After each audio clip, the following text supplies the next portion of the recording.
Hey y'all, we're back out in the garage looking at the mock-up for that bigger radiator, the part number that Gary Cram gave me. I've listed there a couple of posts above in the e-karting news.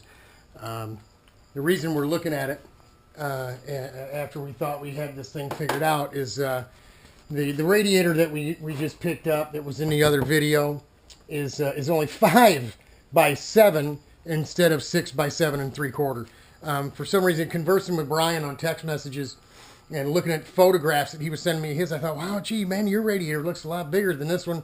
Maybe it's just the angle of the photos, you know, but when I started looking into mounting this thing up after I removed everything from the Fiesler radiator, that's when it really started to hit me. Wait a minute, man, that thing looks small. So I actually put a tape measure to it, and it is small. It's too small.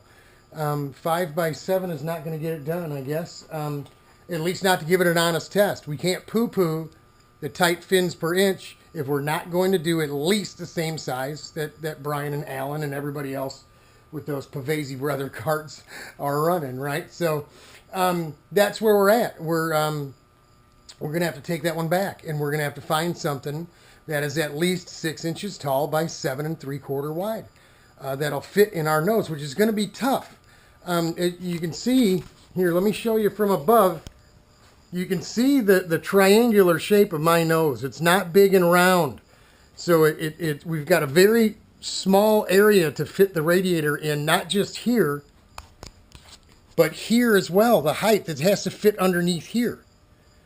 Now looking at that mock-up, it actually fits inside of these low-lying areas, right? But with the tanks added on, we got 1 inch on the right and probably half an inch or so on the left. And then the tubes coming back. So the tubes are going to come right into my foot. So I don't think that's going to work either. I don't know, man.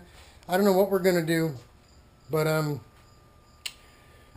we'll have to keep plugging away, right? It drove me back out here to try to see, get the nose cone out of the trailer and see if that mock-up would fit after this little radiator was not going to get it done. So that's where we're at this point. The RV Double X we're draining the oil out of her. We got the ignition off. We got the reeds out of it. The reeds are covered in grunkus. This is all the shrapnel that we were able to get out of the bottom end. The cylinder actually looks pretty good. It's got some scratches in it from the piston, scrubbing the shrapnel up and down. But other than that, I mean, it's not stuck at all. If you absolutely had to run it, you could run it.